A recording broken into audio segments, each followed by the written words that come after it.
Okay, we are here now. We have a multiplication of radical expression. So we're going to multiply radical expression.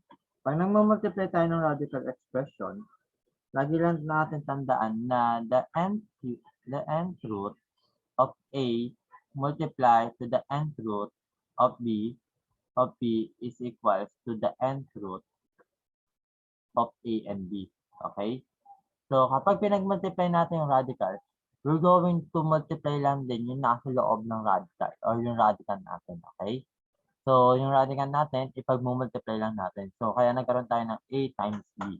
Okay? Then, yung n cube, dapat magkatulad sila ng n. Okay? Then, we're going to copy na lang ng n. Kung pareha sila yung square root, edi square root. So, pwede natin silang ipag-multiply. Kung magkaiba naman sila, so, gagawin natin silang exponential form. Okay? So, fraction na exponent. Pero, kapag ganito, we're going to multiply the radical. So, for example, we have here number 1. So, hindi na ganda muna naman natin ipag-multiply kasi i-simplify muna natin itong 18. Square root of 18. So, kapag meron tayong simplify, pwede natin kasi i-simplify yung 18. Copy muna natin si 4, square root of 5. Then, times 3, square root of. So, what is the factor of 18 na may perfect square? Diba? That is 9 times 2. So, factor yun ng 18, 9 times 2. Yung may square root of 9, ang square root of 9, that is equals to 3. So, pwede natin siyang ilabas. So, ilagay natin 4 square root of 5 times 3. Then, 3 din yung equals na 9 natin, diba? So, i-multiply lang natin sa 3 times 3 square root of 2. So, what is 3 times 3? Magkakaroon tayo ng 9 square root of 2 dito. And then, dito naman sa kabila, 4 square root of 5. And then, pag multiply natin, yung nasa labas at nasa labas, ipag-multiply natin. Okay? 9 times 4, magkakaroon tayo dito ng 9 times 4. That is 36. 36. Then, yung nasa loob naman ng square root natin, 5 times 2, yung radical natin, radicand. So, 5 times 2, that is 10. So, magkakaroon tayo ng 36 square root of 10. Okay? So, ang sagot natin sa number 1, sa unang example natin is 36 square root of 10. Okay? So, i-simplify muna natin yung nasa loob kung meron naman siyang perfect square na factor. Okay? Kung may perfect square na factor siya, i-simplify muna natin. Then, saka natin ipag-multiply yung mga nasa labas and even yung ating index, yung ating radicand or either. Okay?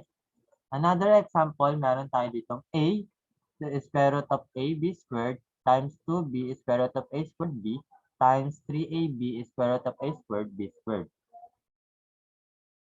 So, simplify muna natin yung mga pwede natin ilabas.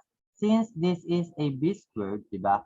So, square root of B squared, ang nangyayari dito, cancel natin si B, cancel si squared, matitira na lang si B. So, cancel si square root pala, cancel si squared, so matitira si B. So, ilalabas natin si B. Okay? So, magkakaroon tayo dito muna sa una na A, B, square root of A na lang siya.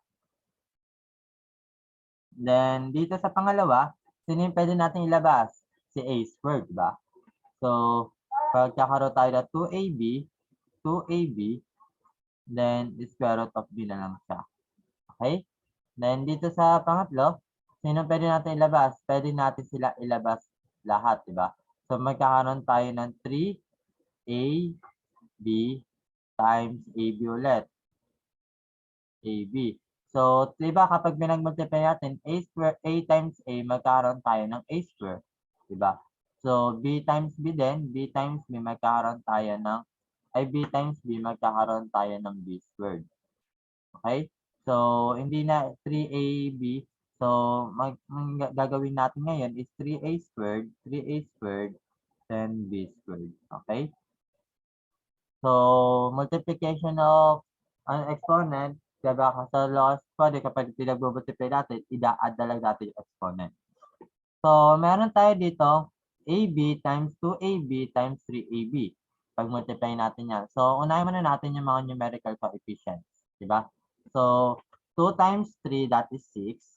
Then, ilan ang exponent nito? 1, 1 plus 2. So, magkakaroon tayo ng A raised to 4. Then, 1 plus 1 plus 2. then b raised to 4. b raised to 4. Diba? Then square root. So, pagsasamahin lang natin, a times b yung radical, magkakaroon tayo ng ab. Okay? And this will be our final answer. 6a raised to 4, then b raised to 4, then square root of ab. Okay?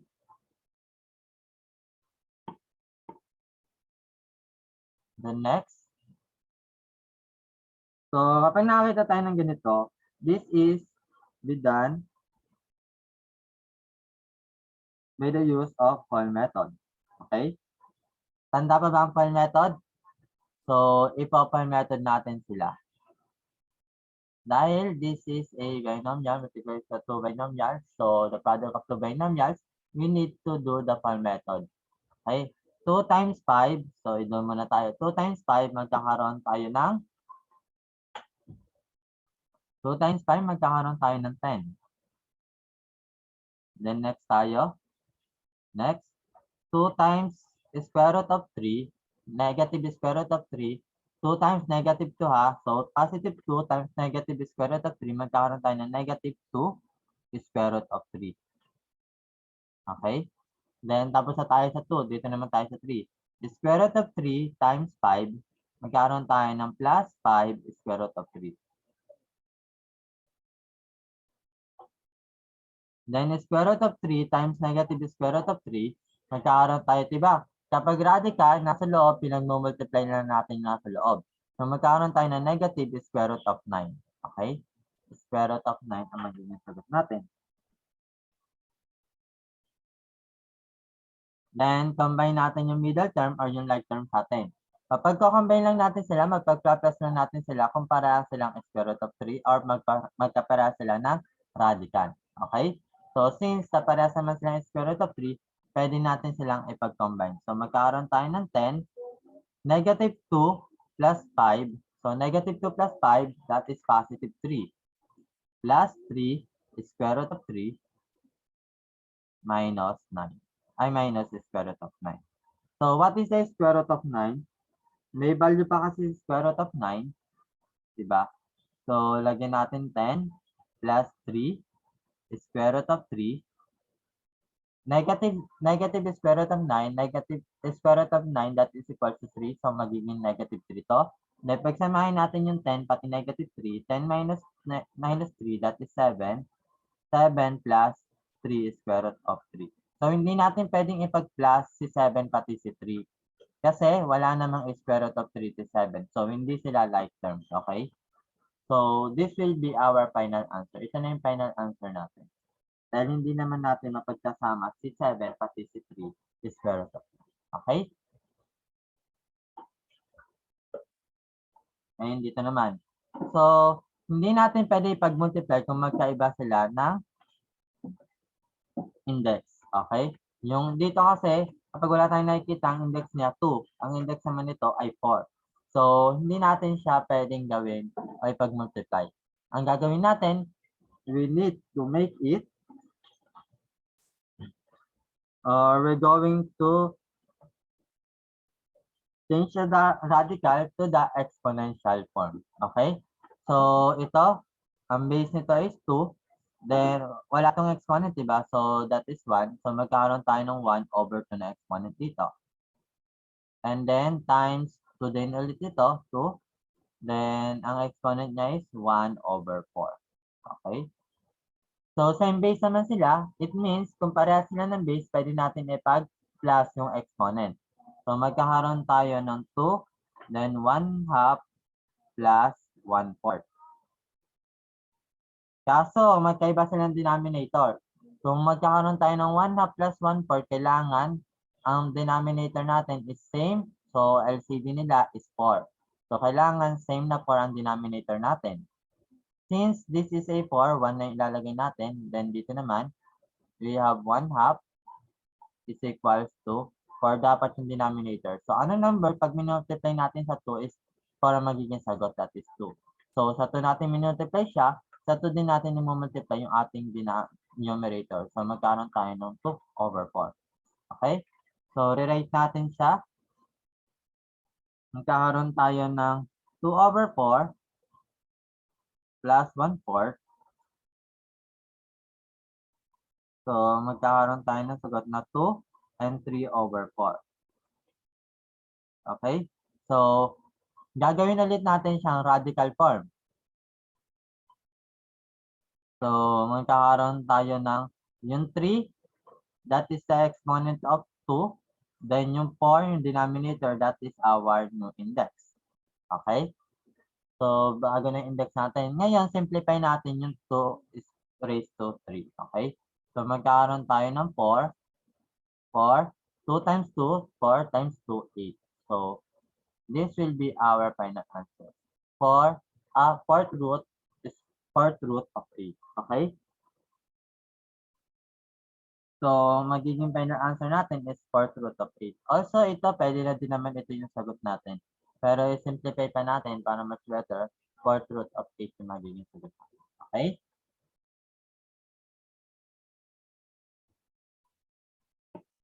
And the last one. Ganyan ulit. Magkaiba ulit yung kanyang index. Diba? Indices. So, meron tayo dito 2. So, gawin natin siyang exponential form. Kaso dito, magkaiba ang kanilang base, di ba? Isa 3, isa 3, isa 2. So, magkaiba yung kanilang base. So, ang gagawin natin, pero gawin muna natin ang exponential form. Magkakaroon to ng 1/2 na exponent times 2. Then, dito naman is 1/3. Okay? So, para maging ganyan, gagawin natin, same denominator na exponent. So, meron tayong 1/2. Then, plus 1/3. Ang LCD nila 2 pati 3, ang LCD ng 2 at 3 is 6.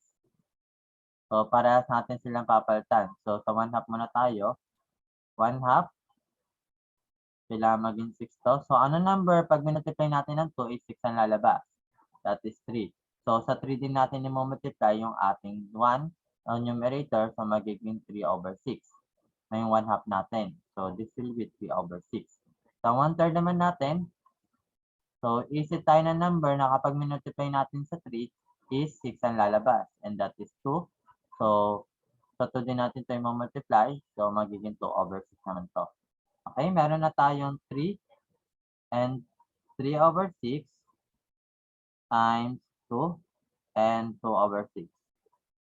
2/6. So, ngayon, ilalabas natin yung over 6. Okay? So, gagawin natin 3. Yung numerator, siya pa rin yung exponent natin. 3 times 2. Yan. Pero, yung over 6, yung denominator ng 6, ilalagay natin sa labas. 1/6 na to. Okay? Magiging 1/6 na to. Then, simplify natin yung 3 cube, that is 27, times 2 squared, that is 4. Then, 1/6. 1/6. So, move natin dito. At ito ay move din natin.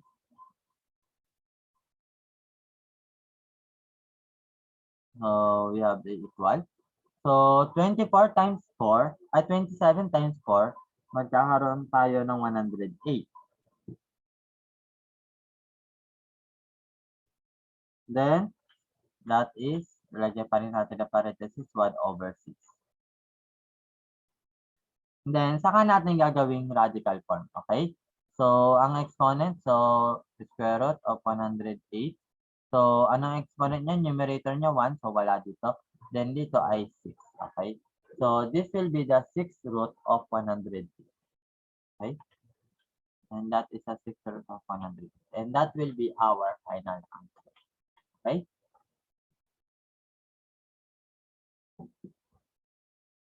So, that's all.